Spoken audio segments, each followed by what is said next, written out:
Well, here we go again. Trump is in court on another bogus case, and I'm going to go through right now how I feel like all of this is just a huge plot, a huge multifaceted effort for election interference to keep Trump from winning this November. So first, let's talk about the Alvin Bragg case, the one that is going on right now. This one, the fact that they are trying to keep Trump's butt in a seat for the next 2 months is to take away his time. What is he going to do with campaigning if he has to go into court every single day on the weekdays in order to defend himself against this case coming from Alvin Bragg and being overseen by a highly partisan judge? It's to take his time away. I'm also going to say this too, because everyone's kind of going about this in a way where they're like, you know what? I don't know why Alvin Bragg is doing this. This was a federal crime. The DOJ looked into it and decided not to charge Trump on these charges. I think a big reason why the DOJ didn't go after Trump is because they wanted to remove themselves from this so that it didn't look as much like election interference. So if they could look at these state DAs, it's like, all right, here's what we're going to do. You're going to do our bidding. That way, whenever Trump says this is all election interference, this is Joe Biden against me to make sure I do not win re-election. If you move that to your minions, have them do the dirty work for you, that gives Biden the chance to say, hey, I'm not the one doing this. This is the state's DAs who are going after Trump, not myself. Carol, it was so notable. I asked Gretchen Whitmer, should Biden be leaning into this directly? She said, I'm not sure.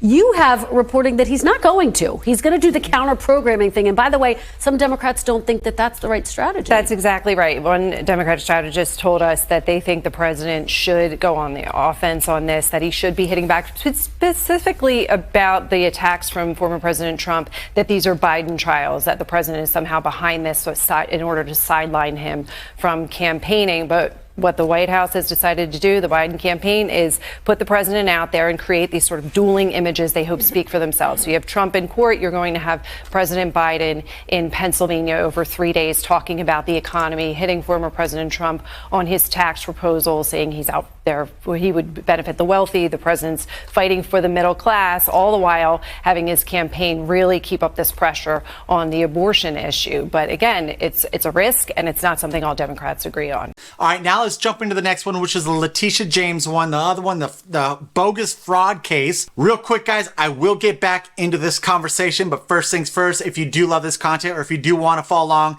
kind of see what I ramble about in any future events to come, do me a huge favor and hit that subscribe button, maybe give me a thumbs up, notification bell, that way you're notified every single time that I put out a new video. Let's get back to this topic right now, which was super unprecedented, how no one has been charged like this, and then also the amount of money that they required for him to pay in order to settle up on the case. This is to take away his resources or his money to campaign with. The amount that they charged Donald Trump in fines and fees in order for him to pay to settle up with this was outrageous, but it was meant to take away the money and the resources that he has in his campaign. All the other cases, when we're talking about, the classified documents case down in Florida, or if we're talking about the Jack Smith case in Washington, D.C. over January 6th, Fani Willis, I think it's kind of both. So they're trying to demean Trump and also at the same time somehow win Georgia through that case. By no means am I a legal expert, but this is what I'm seeing from the outside, just kind of looking at it from a broad perspective where you see these things and you could see what they're doing, just keeping it simple. You have to sit here and be a legal expert to see what they're trying to do.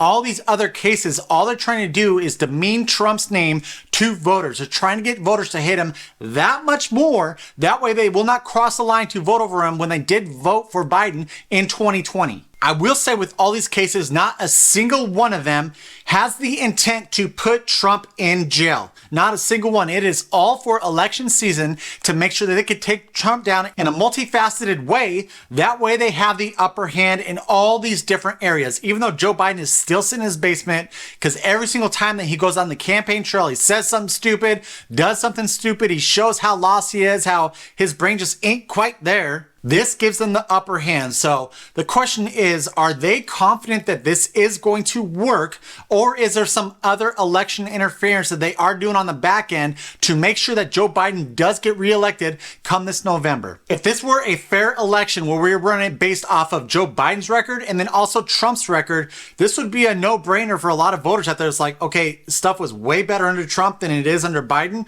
Obviously, I'm going to go for the guy when times were a lot better in my household than they were under Biden. And even now, like, I see this all the time on all the social media outlets and all that stuff where people are like, oh, Trump's going to tear up the Constitution. He's going to be this huge authoritarian. He's going to attack people. You mean all the stuff that Biden is currently doing? We already had 4 years of Trump. We saw that he did not do that. He ran that White House more as a moderate than he did as a conservative. He did many things that I personally didn't like, which is a huge reason why I supported DeSantis in the primaries over Trump. At the end of the day, though, we're going to find out this November whether or not all this election interference is going to succeed, whether the Democrats are going to get their way, and whether or not they're going to get Joe Biden back into office. The biggest thing is us as Americans, we cannot sit here idly ignorant like so many do. They sit there and listen to people like Rachel Maddow and Joe Scarborough, and they're like, oh yeah, Trump, he's such a criminal and all this stuff. It just, seriously, open it up a little bit, guys. I sit here, I listen to both sides of the story.